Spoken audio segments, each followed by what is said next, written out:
and welcome back. If you are new to the channel, please do me a favor and subscribe and like the video as it helps grow the channel. As with that being said, let's dive into the main topic for today, the youth unemployment in the EU. The youth unemployment rate, and we are speaking under 25-year-olds for this particular statistics, in the EU stood at 15.4% as of March 2026. And while this is an improvement from the peaks a decade ago, young people remain twice as likely to be unemployed compared to the general population, where the official unemployment rate is a bit over 6%. And I'm saying official unemployment rate because if we speak about unemployment, um, it's good to know that not all of the unemployed people are registered. There are simply people that do not go to the uh, workforce bureaus. They are not registered as looking for work. They are not getting unemployment aid, so they are not captured in the statistics.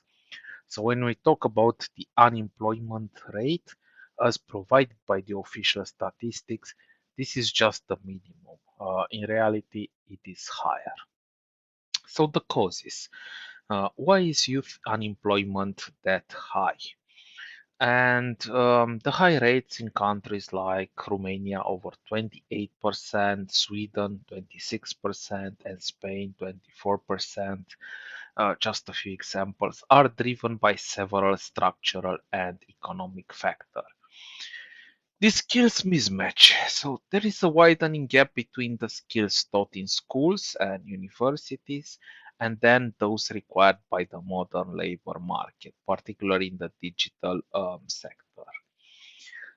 Then you have the old last in, first out dynamics. So the young workers often hold temporary or entry level contracts.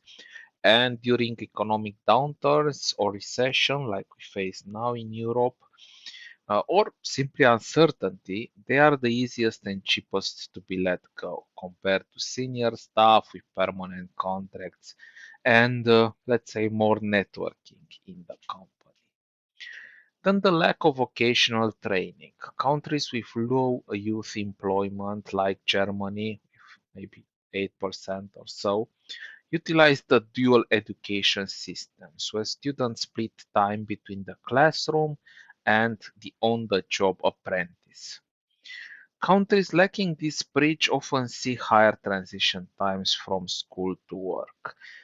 Because, as I've said, there is a widening gap between what school teaches you, theory, and then what you actually do in real practice at work. Then there's the experience traps. So many entry-level positions require previous experience, creating a so-called catch-22, if you've seen the movie, where young graduates cannot get a job because they haven't had one. Or as the joke says, this is an entry-level position. We are looking for candidates with 3 years experience. Okay.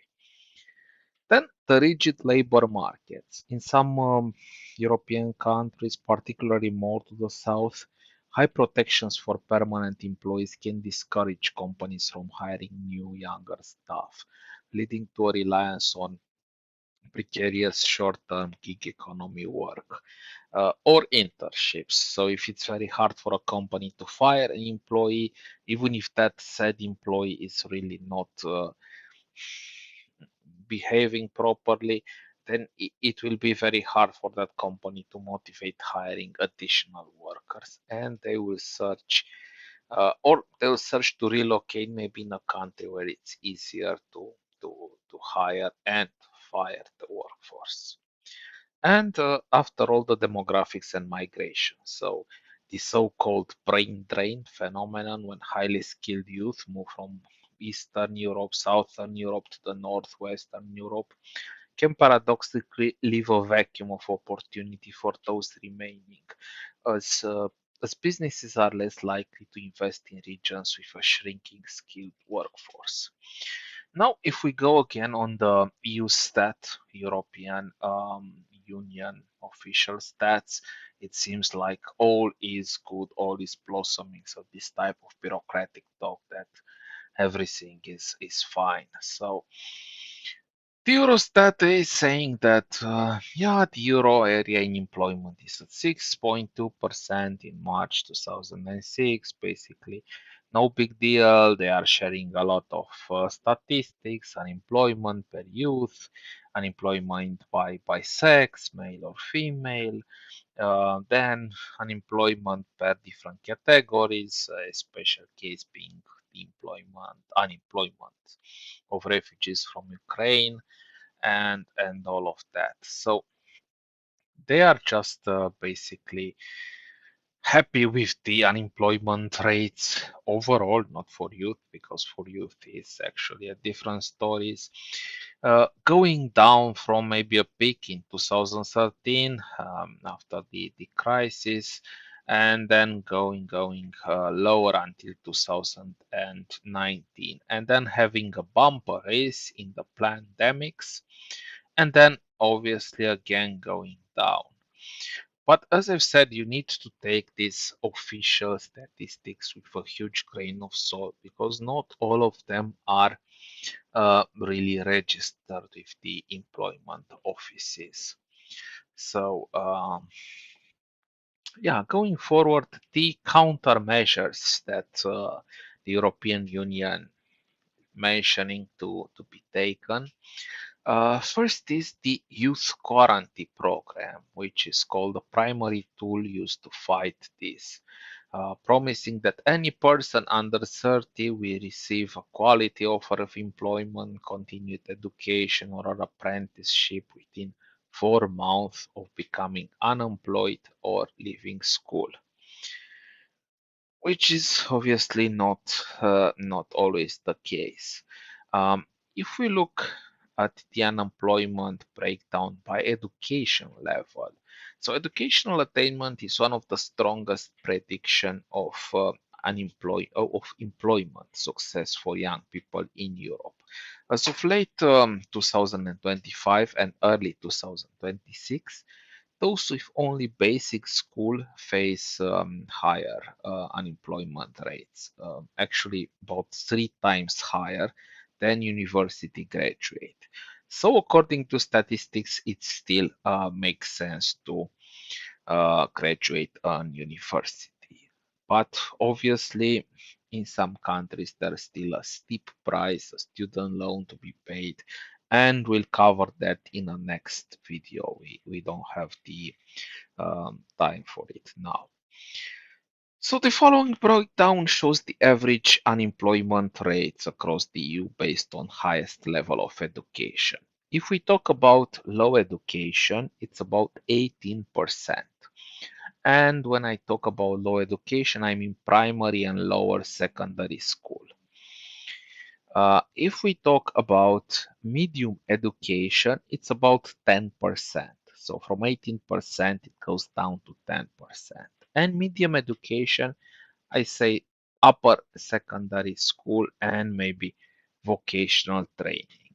And within this group, there is a clear advantage for vocational graduates.